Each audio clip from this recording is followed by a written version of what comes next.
You're about to hear a story that will make your skin crawl. A story that will leave you wondering how a whole nation could be duped into committing genocide. 6 million Jews were murdered between 1933 and 1945 by the Nazis. But before we get to that, let's set the stage. In Europe in the early 20th century, Jewish life was thriving in some places, while in others it was strictly separate from the rest of society.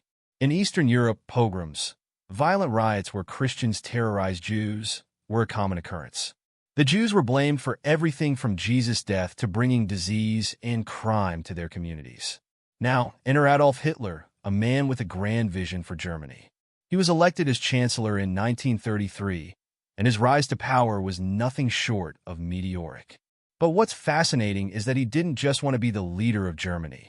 He wanted to create a whole new society, one where the inferior people, including Jews, were eliminated. Hitler was a master orator and used this skill to whip up anti-Semitic fervor across the nation. He promised Germans a return to greatness, a sense of pride, and a chance to reclaim their land from what he saw as inferior populations. The propaganda machine churned out hate-filled materials.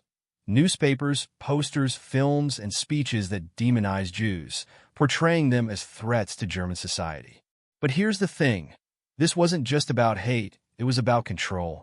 The Nazi Party wanted to take control of all aspects of life in Germany. They created a regime where every aspect of society was dictated by them. Education, media, economy, even family planning. It was a totalitarian system designed to eliminate any dissent or opposition. Now let's talk about the actual murders. You see, the Nazis didn't just kill Jews. They systemically eliminated entire communities. They created concentration camps where people were sent to die from starvation, overwork, and brutality. The most infamous of these, Auschwitz, was a place so inhumane that it defies description. But here's what might be even more chilling. The Nazis didn't just target Jews. They also went after anyone deemed undesirable: Jehovah's Witnesses, gay men, people with disabilities, Slavic and Roma people, and communists. The death toll was staggering, but remember, these were not random murders. This was genocide. The question is, how did it happen? How could a democratically elected leader incite such hatred and violence against an entire group of people? Why did ordinary Germans participate in or condone these atrocities? Well, historians suggest that the propaganda machine played a significant role. People were convinced by Hitler's lies and promises that Jews were a threat to their nation, their economy, and even their lives. It was not just about hate. It was also about fear. However, there are other factors at play here too. The Great Depression had left Germany in economic shambles, and people were looking for scapegoats. They blamed the Jewish community for taking jobs, manipulating the economy, and controlling the media, all lies perpetuated by Hitler's propaganda machine. The real tragedy is that millions of people saw this happening and either did nothing or supported it. It's a dark lesson in the dangers of groupthink and the importance of standing up against injustice. Now, you might wonder why some still deny the Holocaust happened, despite overwhelming evidence to the contrary. This denial, known as Holocaust denial, is a complex issue that involves politics, ideology, and even a dash of anti-Semitism itself. But here's what we know for sure. 6 million Jews were murdered between 1933 and 1945 by the Nazis. It was genocide in plain sight, perpetrated against an entire group of people deemed inferior by their oppressors. It's September 1939, and the world is on the brink of chaos. Germany has just invaded Poland, igniting the flames of World War II. But what many people don't know is that this was not the first time Nazi Germany had committed atrocities on a massive scale. In fact, the seeds of destruction were sown much earlier in the aftermath of World War I. As the war drew to a close, Germany was left reeling. The once mighty empire was now a defeated nation, its economy in shambles and its people demoralized. It was during this time that Adolf Hitler rose to power, promising to restore German greatness and create a new order for Europe. But behind the scenes, something sinister was brewing. In the early 1930s, the Nazi regime began implementing a secret program of mass murder, targeting those deemed undesirable by the state. They were called the euthanasia victims, people with disabilities, mental illnesses, and other conditions that made them seem less than human. The first to fall victim were patients in institutions across Germany. In 1933, Hitler's regime began using lethal injections, gas chambers, and other methods to exterminate those deemed unfit for life. The program was known as Action T4, a name that would become synonymous with the horrors of Nazi Germany. The statistics are staggering. Over 270,000 people were killed between 1933 and 1941, under the guise of mercy killings. But what's even more chilling is the meticulous record-keeping of these atrocities. The Nazis kept detailed records of their victims' names, ages, and backgrounds, a stark reminder that even in the midst of chaos, bureaucracy and order can thrive. One such document was discovered by U.S. Army troops in 1945 at a killing site in Hartheim, Austria.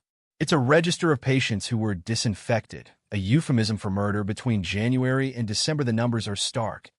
35,224 people were killed that year alone. But the horrors didn't stop there. As the war intensified, the Nazis turned their attention to Jews, Roma, and other minority groups deemed undesirable. The Einsatzgruppen, mobile killing units made up of Nazi soldiers, roamed Eastern Europe, slaughtering hundreds of thousands in a systematic campaign of extermination. A map introduced at the International Military Tribunal at Nuremberg in 1945 provides a haunting glimpse into this reality. It shows the number of Jews executed by the Einsatzgruppen, a unit in the Baltic states and Belarusia by late 1941. An estimated 128,000 people, symbolized by coffins. These numbers are not just statistics. They represent lives cut short, families torn apart, and communities shattered. They serve as a stark reminder of the darkest aspects of human nature and the dangers of unchecked power. As we delve deeper into this history, it's essential to acknowledge the complexities of these events. The Nazis were able to carry out such atrocities because millions of people stood by and did nothing, or even actively supported their actions. This was not just a story about Hitler. It was about an entire nation that allowed itself to become complicit in his crimes. The aftermath of World War II saw the world come together to condemn these atrocities and establish new laws to prevent them from happening again.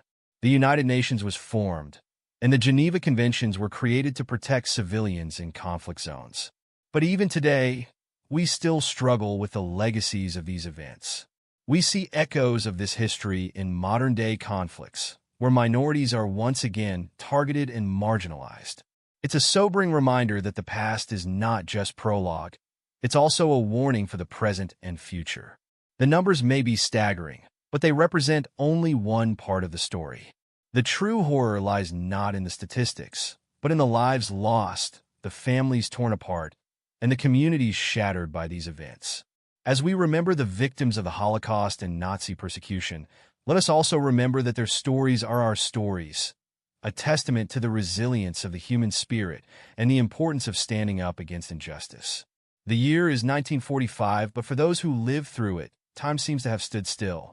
The world was forever changed by the events that unfolded between 1933 and 1941, a period that will be remembered as one of the darkest chapters in human history.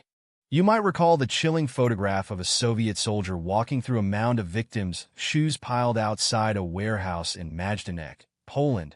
Taken in August, this image is a haunting reminder of one of the darkest chapters in human history, the liberation of Nazi concentration camps. Majdanek was the first major Nazi camp to be liberated by Soviet forces as they advanced westward towards the end of July just a few months earlier. In the spring of that year, the SS had evacuated most of the Majdanek prisoners and camp personnel. The remaining prisoners were mostly Soviet soldiers who had been taken prisoner during the war. What you might not know is that these prisoners were treated as little more than disposable livestock by their Nazi captors. They were subjected to brutal conditions, forced labor, and starvation. Many died in the camp or were sent to other concentration camps further west, such as Gross-Rosen, Auschwitz, and Mauthausen. As Soviet troops approached Majdanek at the end of July 1944, they encountered a desperate scene. The remaining camp personnel had abandoned the camp without fully dismantling it, leaving behind evidence of the mass murder that had occurred there. Soviet soldiers found prisoners who had been left behind, as well as warehouses filled with the personal belongings and bodies of those who had perished. The Soviet authorities invited journalists to inspect the camp and its ghastly evidence of Nazi atrocities. Majdanek was a grim testament to the horrors of the Holocaust, a crime against humanity that would become synonymous with the name Nazi Germany.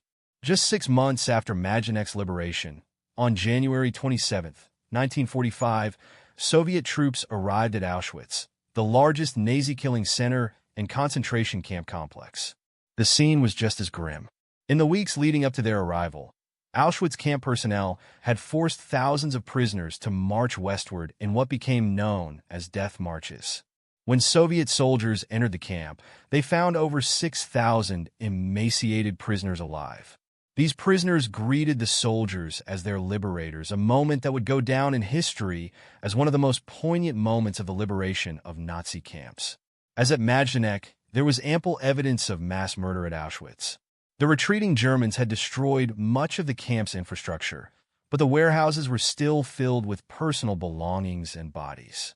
In both Majdanek and Auschwitz, Soviet soldiers encountered a level of cruelty and brutality that would haunt them for the rest of their lives. These events marked the beginning of the end of Nazi Germany's reign of terror, but they left an indelible mark on human history. In the aftermath of World War II, when Allied troops entered the concentration camps, they uncovered a trail of atrocities that would haunt humanity for generations to come. The scene was one of unimaginable horror. Piles of corpses, bones, and human ashes littered the ground, a stark reminder of Nazi mass murder. As soldiers made their way through the camps, they came across thousands of Jewish and non-Jewish survivors, emaciated and suffering from starvation and disease. For these individuals, the prospect of rebuilding their lives was daunting. The trauma they had suffered at the hands of the Nazis would take years to heal, and many feared to return to their former homes due to the persistent anti-Semitism that still plagued parts of Europe. In post-war Poland, for example, there were a number of pogroms, violent anti-Jewish riots that left many Jews dead or injured. The largest of these took place in the town of Kielce in 1946, when Polish rioters killed at least 42 Jews and beat many others. The aftermath of this tragedy was marked by a funeral procession for the victims, a somber reminder of the hatred that still lingered. With few possibilities for emigration, tens of thousands of homeless Holocaust survivors migrated westward to other European territories liberated by the Western Allies. They were housed in hundreds of refugee centers and displaced persons (DP) camps such as Bergen-Belsen in Germany. The United Nations Relief and Rehabilitation Administration (UNRRA) and the occupying armies of the United States, Great Britain, and France administered these camps. Following World War II, several 100,000 Jewish survivors remained in DP camps, waiting for a chance to leave Europe behind. Many preferred to emigrate to Palestine, while others sought entry into the United States. As they languished in the camps, they clung to hope that their lives would soon take a turn for the better. At the end of 1946, the number of Jewish DPs still waiting to leave Europe was staggering. For these individuals, the DP camps had become a temporary home, a place where they could find solace and support in the aftermath of unimaginable trauma. But as they waited, they couldn't help but wonder when their lives would finally begin anew. In the midst of this uncertainty, the Allied powers struggled to provide adequate care for the survivors. While the UNRRA and occupying armies made efforts to administer the DP camps, resources were scarce and conditions often grim. It was a daunting task, one that required a concerted effort from governments and organizations around the world. As the months dragged on, the Jewish DPs continued to wait, their lives suspended in limbo as they clung to hope for a brighter future. And though it would take years for them to rebuild their lives, find new homes, and start anew, they never lost sight of the fact that they had survived one of humanity's darkest moments. You're about to enter a world where thousands of people lived in squalid conditions, struggling to survive after one of the most devastating events in human history. From 1945 to 1952, more than 250,000 Jewish displaced persons, DPs, found themselves in a limbo of sorts, stuck in camps and urban centers in Germany, Austria, and Italy. These facilities were administered by Allied authorities and the United Nations Relief and Rehabilitation Administration, UNRRA, but it was far from being a haven. As Allied troops swept across Europe, they stumbled upon concentration camp prisoners on death marches into the heart of Germany. The liberation brought an end to the nightmare for these survivors, but their ordeal was only beginning. Most Jewish survivors refused or were unable to return to Eastern Europe due to rampant anti-Semitism and the destruction of their communities during the Holocaust. They feared for their lives if they went back. Many homeless Holocaust survivors migrated westward to territories liberated by the Allies, where they were housed in displaced persons camps, DPs, and refugee centers while waiting to leave Europe. It was a precarious existence. Daily life in these camps was a constant struggle. There were no guarantees of food, shelter, or safety. Many DPs have lost their families during the Holocaust. For those who survived, finding loved ones became an all-consuming quest. UNRRA established the Central Tracing Bureau to help survivors locate relatives who had also endured the concentration camps. Public radio broadcasts and newspapers contained lists of survivors and their whereabouts, a glimmer of hope in a desolate landscape. Amidst this bleakness, love and new beginnings emerged. There were many weddings and births in these DP camps. As families began to reunite, yeshiva religious schools started springing up in several camps, including Bergen-Belsen, Forenwald, and Feldafing. Orthodox Judaism was experiencing a rebirth of sorts, with teachers coming from Israel and the United States to educate the children in these DP camps. Religious holidays became major events, offering solace and a sense of community for these survivors. This wasn't just about survival. It was also about preserving their culture, faith, and hope. In Bad Reichenhall's displaced persons camp, Ibby Newman married Max Mandel on February 22, 1948, amidst the same squalid conditions where thousands lived day to day. Schools followed soon after. Education was a key to rebuilding lives. These DP camps served as makeshift communities for survivors of one of the most heinous genocides in human history. Jewish DPs fought for their rights and protested against forced repatriation, often facing resistance from Allied authorities who didn't fully understand or prioritize their plight. In the early 1940s, Nazi Germany embarked on a systematic campaign to wipe out an entire ethnic group, the Jews of Europe. This campaign was known as the Final Solution, and it's a term that would become synonymous with genocide. To understand how this horror came about, you have to go back a bit in history. By 1933, when Adolf Hitler took power in Germany, anti-Semitic policies had already been building steam for years. The Nazi Party had begun to implement discriminatory laws against Jews, aimed at isolating them from society and eventually forcing them out of the country. The first major blow came on November 9th to 10th, 1938, with the Kristallnacht pogroms, a night of systematic violence and destruction targeted directly at Jewish communities across Germany. Synagogues were burned down, businesses destroyed, and thousands of Jews arrested or forced to flee. This wasn't just an act of hate. It was a calculated move to break the backbone of Jewish life in Germany. As World War II began with Germany's invasion of Poland in September 1939, the pace of anti-Jewish policy quickened significantly. The Nazis created ghettos, walled-off areas designed to contain and control the Jewish populations. These were first set up in the General Government and the Warthegau area of Western Poland. The ghettos were concentration camps by another name, but without the gas chambers yet. Here, Jews were forced into cramped living conditions, often with little food or water. It was a precursor to what would come next, the extermination of entire communities.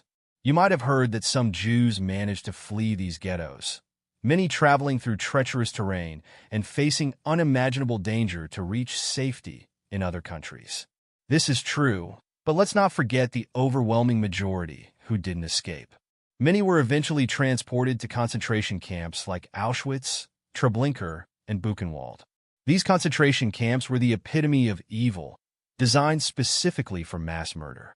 The most infamous of these was Auschwitz-Birkenau, where over 1 million people, including Jews, Romani people, disabled individuals, and others deemed undesirable by Nazi ideology, met their end in gas chambers or through forced labor under horrific conditions. The term final solution encapsulated this deliberate attempt to exterminate the Jewish population. It wasn't just a policy. It was an industrial-scale plan for genocide. The final solution began in earnest around 1941, with mass killings of Jews across Poland and Ukraine. By the end of World War II, 6 million Jews had been systematically murdered, nearly two-thirds of Europe's Jewish population. The final solution wasn't just about killing Jews. It was a culmination of hate that led to one of the darkest periods in human history. It started with anti-Semitic laws, escalated into pogroms and ghettos, and eventually culminated in concentration camps where millions were murdered.